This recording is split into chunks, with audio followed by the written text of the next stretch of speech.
Oi, oi, aqui é o Kaká e bem-vindos a mais um vídeo. No mundo da ficção, nós encontramos vários tipos de personagem, com diversos estilos, aparência, personalidade, poderes e etc. Mas um estilo de personagem que eu acho bastante interessante e que aparece muitas vezes em obras, mas as pessoas às vezes acabam não se ligando, são os personagens que foram feitos para nos representar. Você deve estar pensando, personagens que a gente se identifica e tal, né? Sim, mas não necessariamente. Claro, boa parte dos personagens que eu vou falar aqui, eles são considerados personagens identificáveis e tal, mas uma das coisas que deixam de identificáveis é justamente por conta desse fator que eu falei, deles serem criados com o propósito de representar a gente. E, bom, no vídeo de hoje eu vou falar de alguns desses personagens, tá? Começando com um exemplo curioso do mundo dos HQs, nós temos o Superboy. Mas não qualquer Superboy, o Superboy Prime especificamente. O Superboy Prime vem de uma terra, conhecida como Terra Prime, em que os super-heróis da DC são histórias em quadrinhos. Entretanto, o Clark dessa realidade, que é o Superboy Prime, acabou vindo de fato de outro planeta. Mas ele foi criado por dois pais amorosos e teve uma vida relativamente normal. Isso, claro, até que durante o Halloween, que ele estava vestido de Superman, seu universo acabaria sendo afetado graças à crise das infinitas terras e ao anti-monitor, fazendo com que ele fosse jogado para a terra principal da DC e de lá fizesse algumas coisas, se tornasse um vilão, que futuramente ele acabaria tendo uma redenção, mais recentemente na verdade. Mas enfim, o Superboy, ele é um personagem tanto quanto interessante porque ele brinca muito com esse lance de tipo, vocês eram quadrinhos pra mim e agora eu sou real e tal. Inclusive, uma coisa sobre Superboy Prime já aconteceu várias vezes, é que basicamente ele voltar pra terra dele e depois ele acabar voltando pra terra da DC. Só que, diferente de antigamente que ele se incomodava com isso, hoje em dia ele parece não ligar muito, afinal ele sabe que quadrinhos são assim. Ele brinca com toda essa ideia e tal de ressuscitamento, retcons, enfim, reboots, esse tipo de coisa. E ele tem meio que esse humor na essência dele de como os quadrinhos funcionam e tal. E o Superboy, eu decidi colocar ele aqui nessa lista para mostrar que nem todo personagem que representa a gente é identificável, já que muito dificilmente você vai conseguir se identificar com ele e tal, do fato dele ter se tornado vilão e ter matado uma galera importante.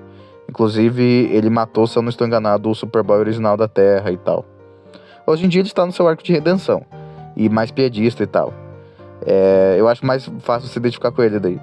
Mas no geral é bem legal a história desse personagem, e ele não é apenas uma versão OP dele, é uma versão bem legal do Superman.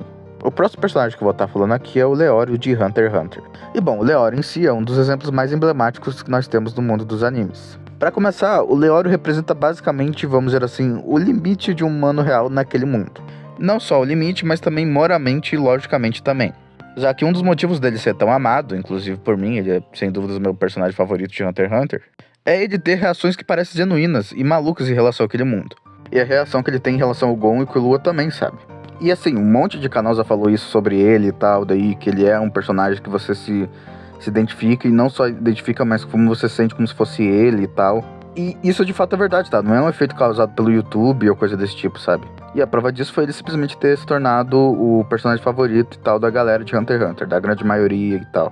E ainda continuando nessa linha, nós temos também o Natsuki Subaru. E sejamos sinceros, tá? Eu não poderia fazer um vídeo com essa temática sem citar o Subaru, né? Porém, diferente do Leório, aqui esse lance do Subaru representar alguém normal no mundo fantasioso é algo que divide os fãs. Tem fãs que gostam dele, tem fãs que não, pelos infinitos motivos.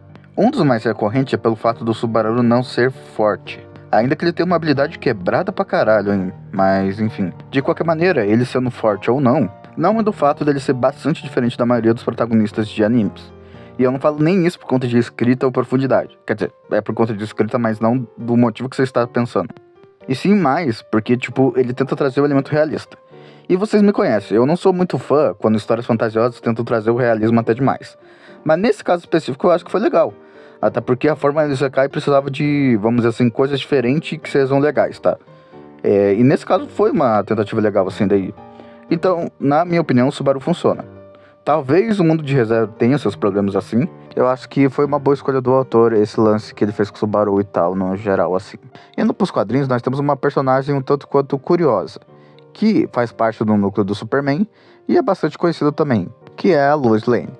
A Lois Lane é um caso muito curioso, porque tanto ela quanto o Jimmy Olsen têm dois papéis importantes na história do Superman, que é primeiramente representar o lado humano do Superman, e segundamente representar esse lado humano do Superman interagindo com o telespectador. E apesar de eu ter dado esses dois personagens como exemplo, aqui você pode colocar qualquer personagem que seja humano e não tenha superpoder, que ajude o personagem não de uma forma, vamos dizer assim, de combate diretamente.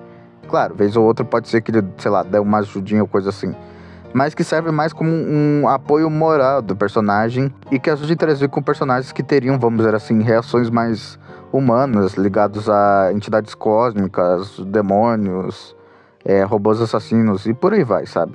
Podemos dizer aqui que os personagens representam uma âncora que representa a humanidade. Nossa, falei muito representa nessa frase.